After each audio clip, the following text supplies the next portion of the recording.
Hey everybody, welcome back to the channel. Today we're continuing our coverage of the Scalebreaker DLC patch notes just released this past weekend.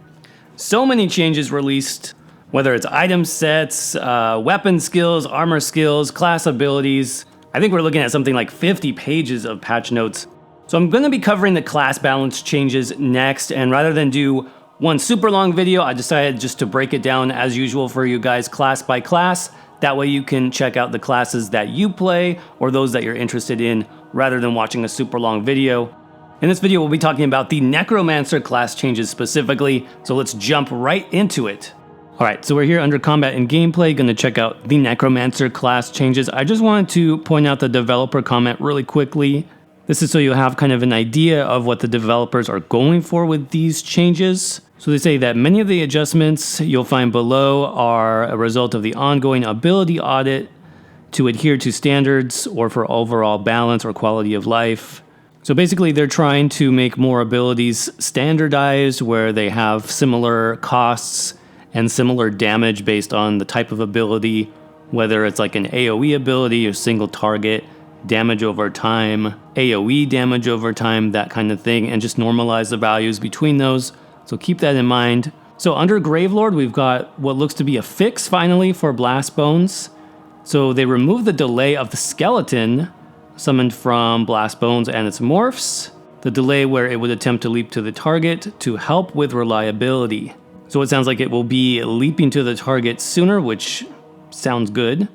They also reduced the minimum range of the leap from 7 meters to 5 meters. And apparently this is what was causing the confusion with the Blastbones, which would cause it to stand still. So hopefully that is fixed now. We will see.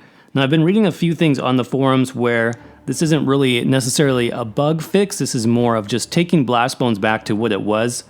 On the very first PTS cycle where it was released, it was a lot quicker and it was more reliable. So I don't think with this change it's going to be 100% perfect. I think it's going to be a slight improvement.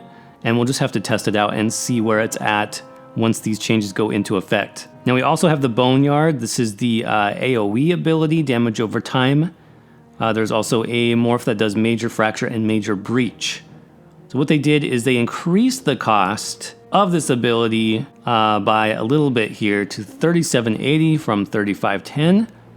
They also decreased the damage by approximately 32% per tick, which is pretty substantial, pretty large nerf there to the overall damage, and it is costing more. But it looks like there is perhaps some balance here because they increased the bonus when you consume a corpse up to 50% from 20%. So if you look at the numbers, if you are doing this with a corpse on the ground, you lost 32% damage, but with the modifier you gain 30 back. So it should be about the same damage, but only if you're really good at using corpses.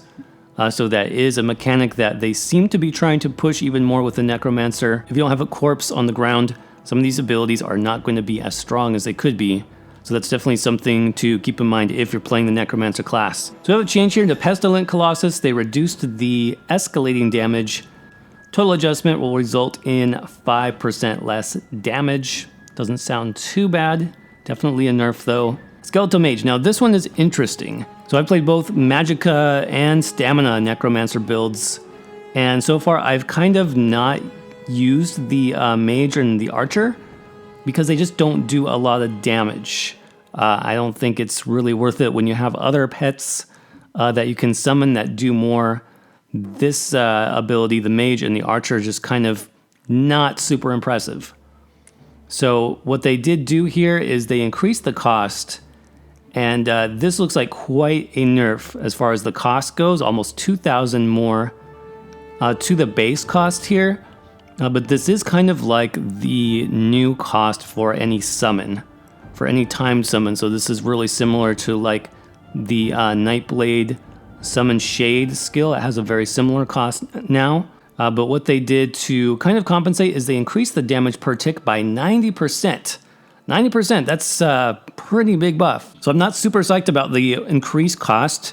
These abilities are not very long too. I think all the summons are less than 20 seconds. So it is going to be a resource drain, but I am excited to see the 90% damage buff. This might make it worth running as long as you have enough recovery to keep that pet going. So going along with this, the archer did have another escalating damage thing that it used to do. It used to increase 10% damage each hit it got.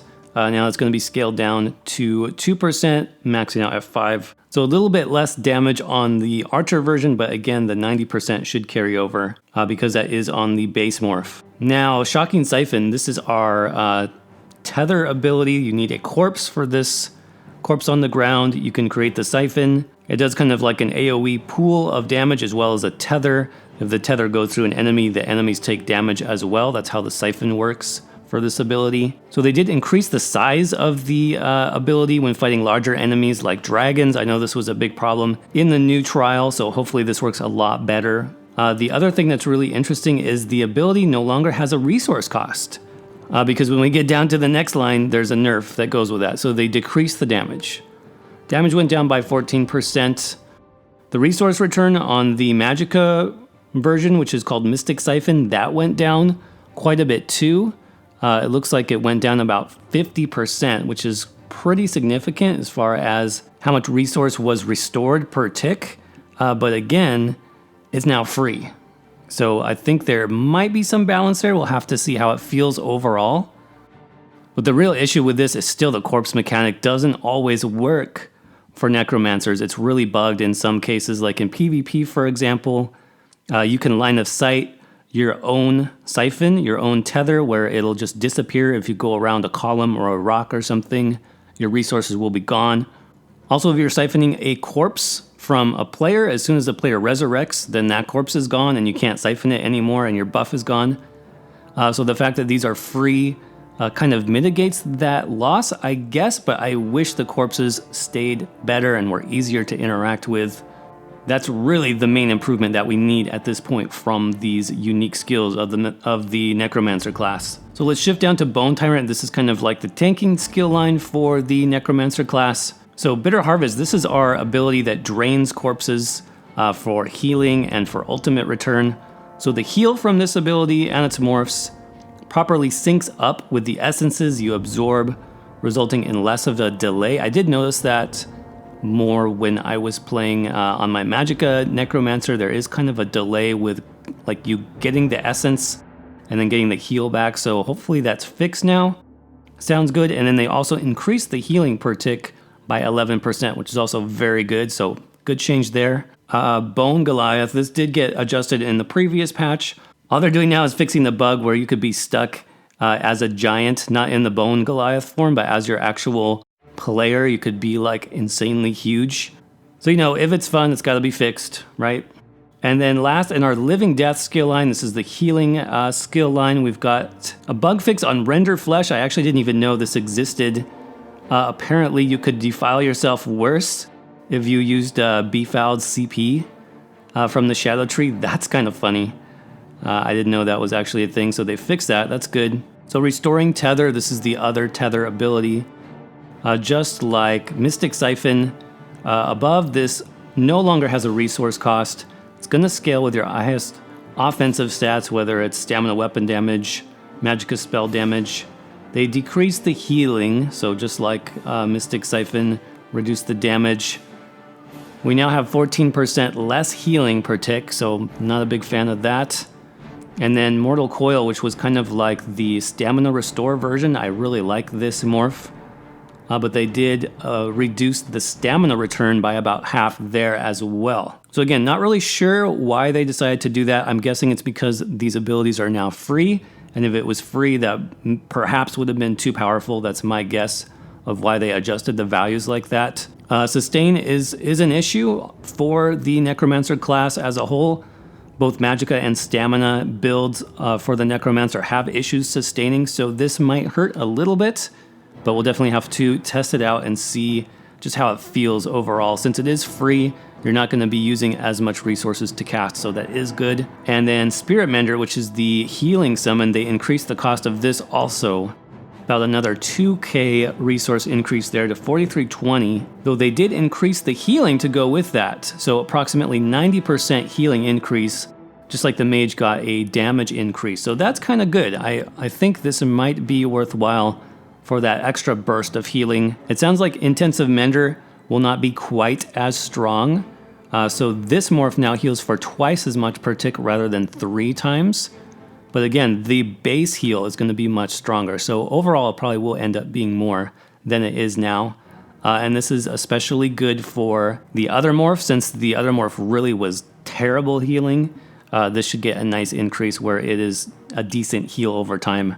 So overall, not too many changes for the Necromancer. Definitely the changes to the siphoning or tether abilities were the main ones, those being free now, but giving less resources. And then the higher cost of pets, but having either more damage or more healing. Definitely going to be interested in testing those out. And then the increased cost of Boneyard, but you can mitigate that a little bit if you have an extra corpse on the ground. So that's something to think about if you play a Necromancer. But with that, that's going to wrap up today's video. If you guys enjoyed it, don't forget to leave a like for me. Let me know what you think of these changes for the Necromancer. Are you looking forward to any of these changes? How do you think it'll affect the class balance overall? As always, thanks again for watching, and I'll see you guys around in the next video. Thanks.